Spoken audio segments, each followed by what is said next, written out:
It's near the end of November, and you know what that means. Days are shorter, nights are longer, and there's extra food everywhere you turn. Historically, you've put on anywhere from 5 to 15 pounds in the final 6 weeks of the year, and you really want to change that. But how can you make it through the holidays without gaining weight? Well, my friend, that's exactly what we're diving into on today's podcast. Listen, anybody can help you lose weight after menopause by restricting yourself and using willpower, but my zone of genius is helping you lose all the weight you want and keep it off forever by changing your mindset. Welcome to the Get Your Goal podcast, where ambitious menopausal women come to lose weight for the last time. I'm your host, Paula B., certified life and weight loss coach, author of Mind Over Menopause, and former yo-yo dieter. When you're ready to change your mind about weight loss, I'm here to help. Let's get your goal. Hello, my ambitious overthinking friend, and welcome to the podcast. Let me set an expectation for you, especially if you're new around here. I know lots of weight loss coaches will take this opportunity this time of year to offer you, tips and tricks to navigate all the holiday parties. And they'll tell you things like, eat a salad before you go to a cookie party, or limit yourself to just 2 drinks, or some other kind of nonsense. But that is not my vibe. In fact, that is my anti-vibe. Limiting yourself, restricting yourself, reinforcing good food and bad food ideas, that is all diet thinking. And around here, I'm teaching you how to detox from your dieting mindset by paying attention to what you're currently telling yourself and deciding, based on how it feels emotionally inside your body, if it serves you. Rather than white-knuckling your way through the holidays this year, let's explore some of the unhelpful thoughts you probably have that have created weight gain in years past, so that we can start shifting into helpful thoughts that will change everything. Quick note on that. Notice that I said start shifting. Changing your mindset is not a fast or immediate process. You can, and during this podcast probably will, have an epiphany that feels absolutely amazing. You will feel your brain opening up to a new possibility, and it'll be super exciting and exhilarating and temporary. And I really want to normalize that for you. Recognizing that there's another way of thinking about things is fantastic, but it doesn't magically erase 50 plus years of thinking the old way. So my goal for you today is to start shifting your mindset. And your mission, should you choose to accept it, is to continue on with the work after your epiphanies here. The real untangling takes place inside your journal and or with coaching over the long term. And just so you know, my business, Get Your Goal Coaching, is all about that long-term transformation. I have a mini course, Journal the Journey, that helps you explore and move through your dieting mindset blocks. And the Get Your Goal Coaching membership is the place to go deep in your mindset work. There are links in the show notes for both of these things.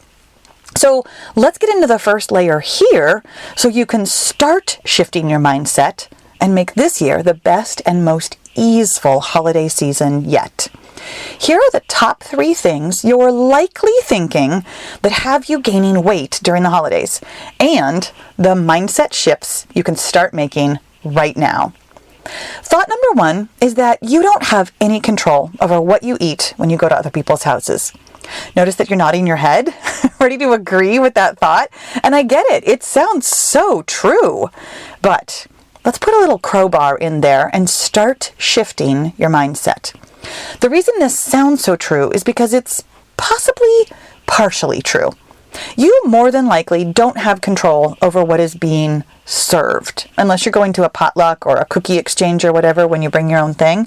So sometimes you have some control over what is being served, but here's the real shift out of your gaining weight thought and into your losing weight thought. You absolutely have control over what you eat, no matter what is being served. And further to that, you absolutely 100% have control over how much you eat. Stay right here for a minute and listen to your brain scrambling for a toehold, trying to find some reason why, even if what I just said is true, how you still can't lose weight during the holidays because you're not really in control.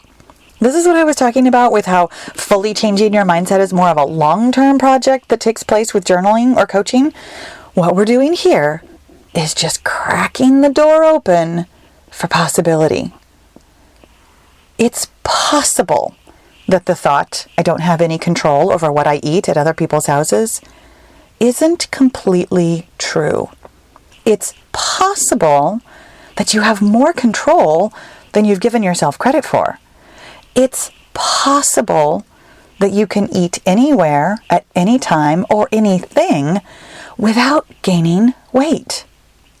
Do you feel that? That's the shift. Away from feeling definitely, absolutely out of control and into feeling a little bit in control. Away from weight gain and into weight loss during the holidays. Thought number 2 is that other people will be disappointed or have their feelings hurt if you don't eat what they offer you. And oh my goodness, girlfriend, I feel you on a deep soul level on this one. I come from a family who shows their love with food, and rejecting that food historically meant literally being asked to my face, "You don't like the food? Don't you love me?" I know you're squirming right now. It feels so uncomfortable to have somebody you love question your love for them. It feels so heavy to carry the weight of their disappointment and rejection on your shoulders. So, let's start shifting with this concept. Your actions don't create other people's feelings. Now, here's the thing. You already have evidence on both sides here. On the one hand, you absolutely know that, when you've had a misunderstanding with somebody and no matter how many times you apologize, they're still mad. It's very clear in situations like that that you don't create other people's feelings, or else they'd totally forgive you and move on and everything would be fine. But in other cases, you've actually been accused your whole life, in fact, of making other people mad or sad or disappointed or happy or proud. The real truth of it is that every single one of us is only ever creating our own feelings. Always. Every time. Every feeling. This is actually a concept that I coach on, honestly, just about every single week inside the Get Your Goal membership. It's a tough concept to fully take on board and really allow other people to have whatever feelings they have while owning your own. That's the long-term work. But right here, right now, this holiday season, here's the first shift. It's possible that other people create their own feelings. It's possible that eating the way I want to for weight loss doesn't make somebody else feel loved or unloved. And it's okay if you don't feel completely free of the burden of other people's feelings right now. What we're doing here is just that first shift, that first baby step away from holiday weight gain toward taking agency of your own feelings while you lose weight. Thought number 3 is that you just don't want to worry about what you're eating during the holidays. You want to relax and have fun and not think about it. You and me both, sister, but here's the difference between you and I, or you and me, whichever one is grammatically correct. I know deep in my bones that worry isn't the mechanism of weight loss. I have complete certainty that relaxing and having fun are actually the fast track to losing weight as quickly as possible and keeping it off for the rest of your life. But that probably feels like too big of a leap for you right now. Did you notice how your brain wanted to just reject it out of hand? Like, nope, absolutely not. I can only lose weight through hard work, discipline, self-control, and keeping a very tight lid on my eating habits.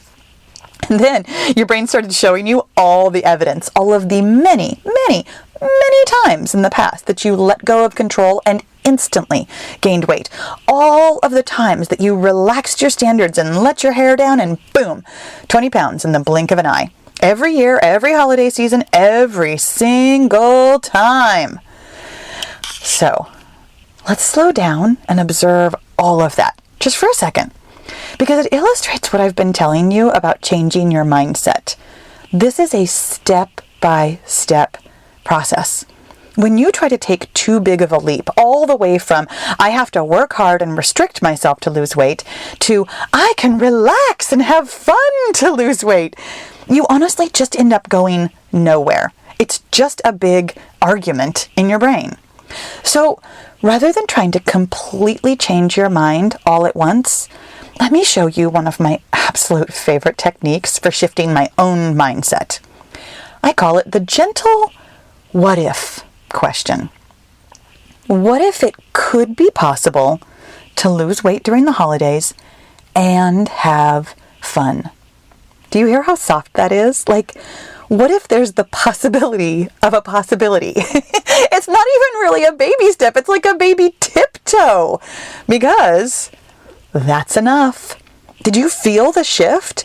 As soon as you heard the what if question, your brain moved away from absolute certainty that the holiday season is nothing but weight gain from start to finish, and into a teeny tiny bit of curiosity of how it could be different.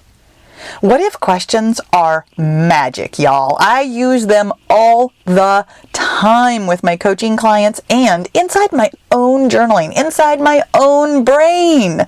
They don't change your mindset completely from an unhelpful thought into helpful ones, but they give you that shift.